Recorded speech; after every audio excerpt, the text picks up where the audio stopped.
Now, the former Labour Party presidential candidate Peter Obi, some days back, was Sunday, paid a Salah visit to Rabiu Musa Kwankwaso, the leader of the Kwankwasiya movement in Kano, in what appears to be part of an ongoing political consultation ahead of future alignments or potential future alignments.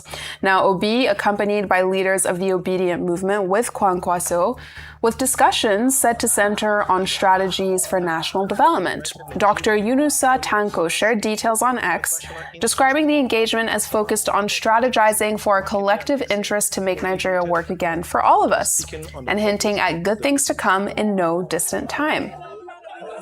Dr. Maxwell Opara, a lawyer, joins us now for a chat about the workability of an Obi Kwankwaso coalition in the aftermath of Obi's Ramadan visit to Kano and how such could impact the 2027 presidential race. Maxwell Opara, thank you for joining us on Newsday.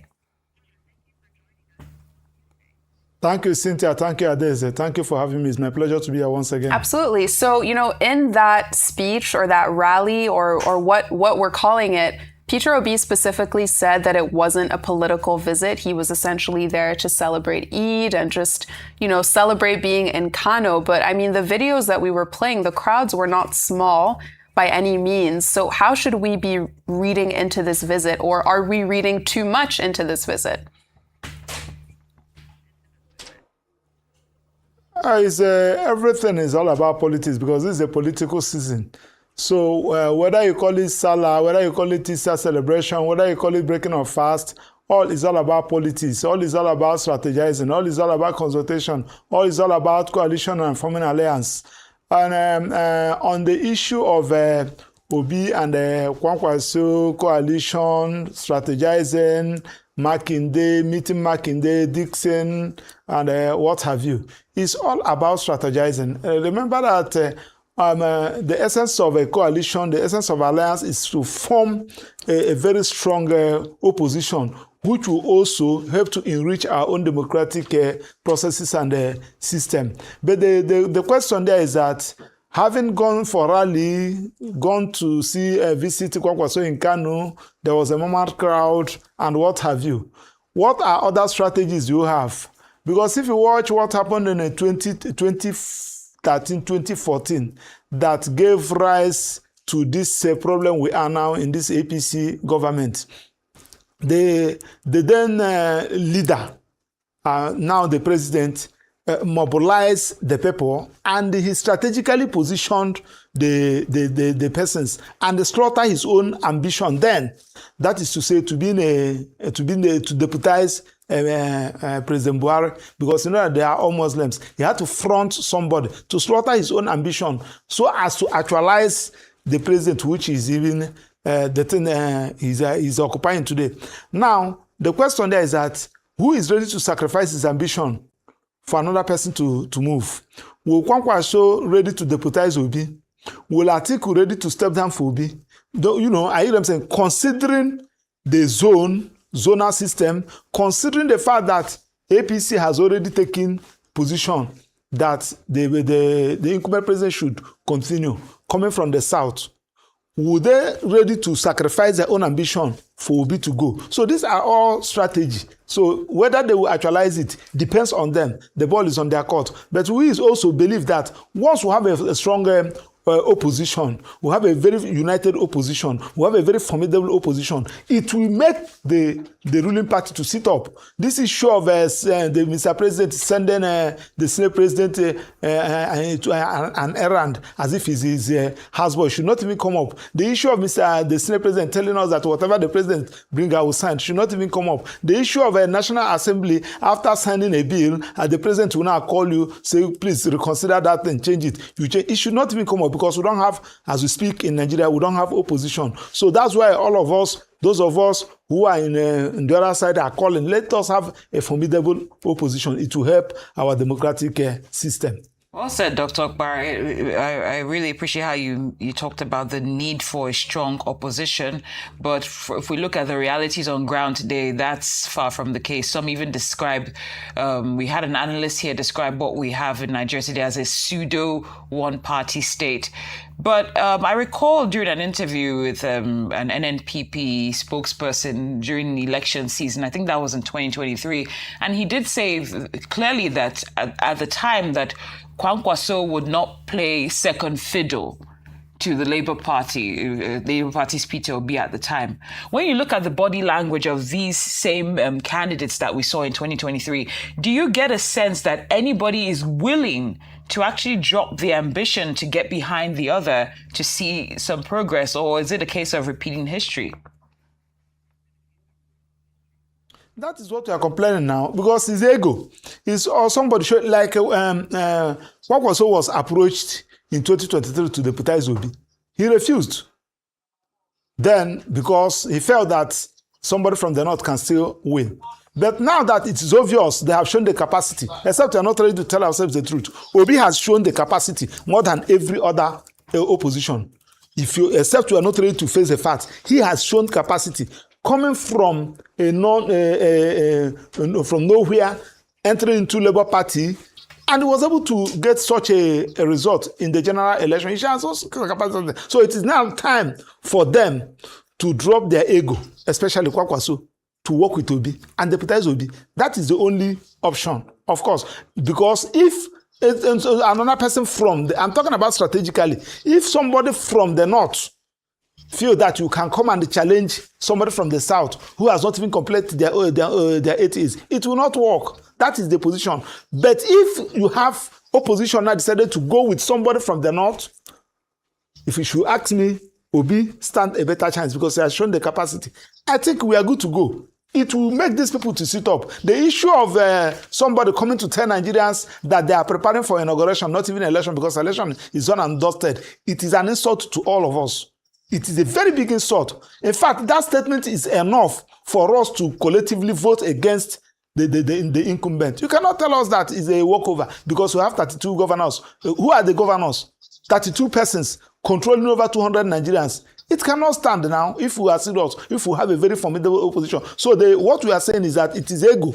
It is trying to show off. At the end of the day, you end up making noise. Since you know that you cannot get it alone, Obi can't do it alone, Kwankwaso can't do it alone, Atiku cannot do it alone, Amaechi cannot do it alone, El-Rufai, they can't do it alone. They need to come together and have a discussion and tell themselves the truth. Just like what President Tinubu did in 2015. He said, no, I cannot deputize you. If I deputize you, we are going to have a challenge. Let me bring another person. That's a very good strategy. In strategy, there must be give and take. That is the position. That is what we are even advising them. Because once we have, I continue to say it, once we have a formidable opposition, we are good to go. Our democracy will continue to strive. But when we have a one-party system where it is already dead on arrival, and you can see what is happening, somebody will just come out, you say that you are going to give a particular candidate 3 million votes in your state, and you have only one vote. Even most of us, we are even sure that in a free and fair election, you can't even win your polling booth.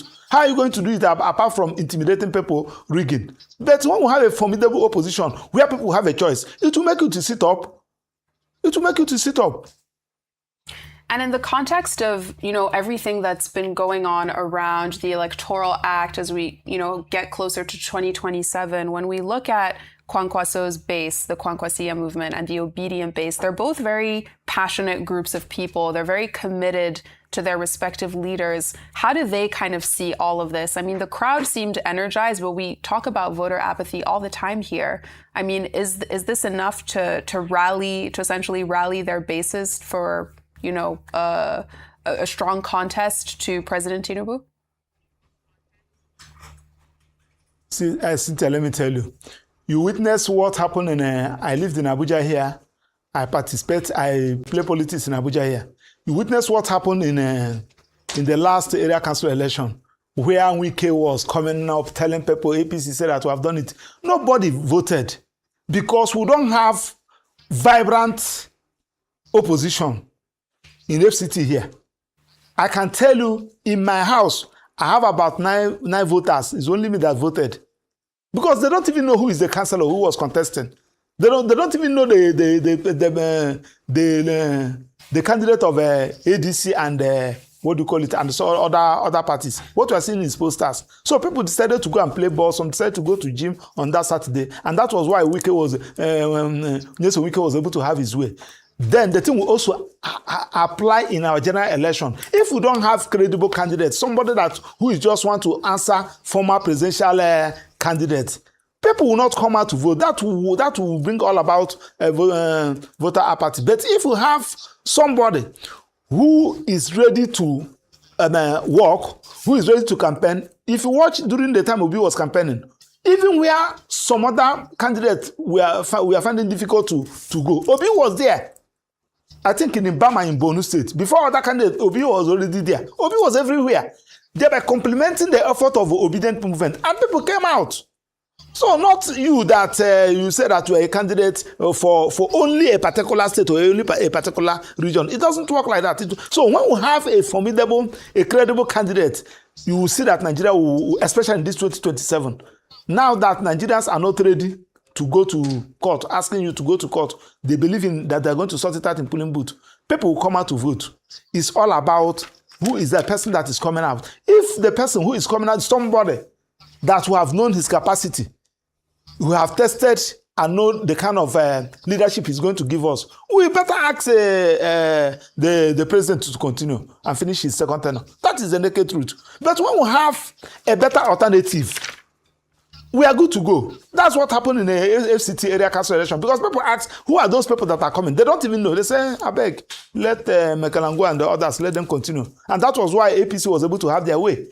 If you have opposition, I contested election here in FCT in 2015, Federal House of Rep, Amagbori Federal Constituency, under ABGA. Only me in ABGA. I gave APC and the PDP the biggest fight of their life. I won that election, but though they did not declare me winner, it's a different ballgame altogether. But what we are talking about is that when we have a very vibrant candidate that is ready to help mobilize people, ask people, so that people can travel from UK, America, Asia, down to Nigeria to vote, we are good to go. And Nigeria, as I'm talking to you, they are looking for alternative. If we have a better alternative, I'm telling you, before 2 p.m. on that election day, the election is done and dusted. The candidate will emerge.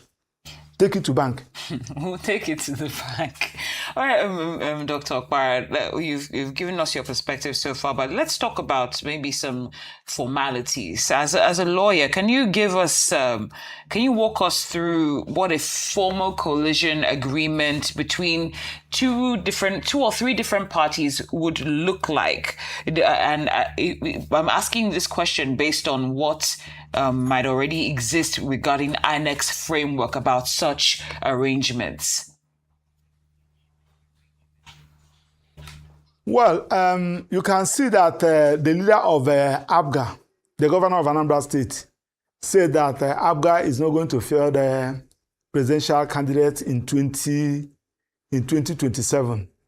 That they're going to support President Ahmed Bola Tinubu. So the pressmen are asking, what of those that are contesting Federal House of Rep and the Senate and the other political offices? He said that they will fashion it out. Now, you also hear that PDP faction led by Wike, they are working towards having President Tinubu as their own candidate. So how they are going to do it, that I don't know. I think the only area to do it is to make it very simple, is for you not to field any candidate in the presidential position. So if on opposition, as we have them now, we have the party registered by Dixon, we have Labour Party, we have ADC, we have some other political parties. If they have decided that they're going to have one presidential candidate, that is allowed under our electoral law. It's all about telling your party members, vote for this person. That does not mean that you cannot field candidates in other positions. So you don't even need to have a formal agreement that will be registered in INEC. It's all about understanding between you and their political parties. So if some other persons who is in that party say that, no, I want to get a ticket to contest this particular election and you refused, can the person approach court? If the person approach court, will court to treat that as an internal party affairs or somebody's violation of rights? Or would they see it as a constitutional issue that court need to adjudicate on? It's all about how the person and the party manages that. Time will not allow me to start explaining what electoral law said in that, but the simple way of going it is that handling such a situation is that let the party agree that we are not going to have a candidate. Let us support this party. Let's have alliance with these people and support their candidate, the candidate running in their own party. Whatever agreement they had should be and their own internal affairs arrangement of that political party. But the major thing there is that, do we have a united opposition as we speak? Or do we have coalition of jokers? If I should use the word, borrow the word from Rufai Sini. So if they are ready, they should be, by now, they should be able to say, anyway, we are going in this direction. Nigeria should have known where they are going by now. Though somebody told me that they have agreed on what to do, but why they have decided not to do it is that if they come up with it by now, the EFCC will start chasing them one after the other. I'm quoting one of the things somebody told me at ADC office. I think that was a couple of days ago. So, but whichever that is the case, Nigerians, we are waiting for them. We have not seen a formidable opposition. What we are seeing is meeting upon meeting, visitation upon visitation. Let them talk to us. Let us hear from them. Dr. Maxwell Okpara, thank you very much for joining us on Newsday to talk all things 2027.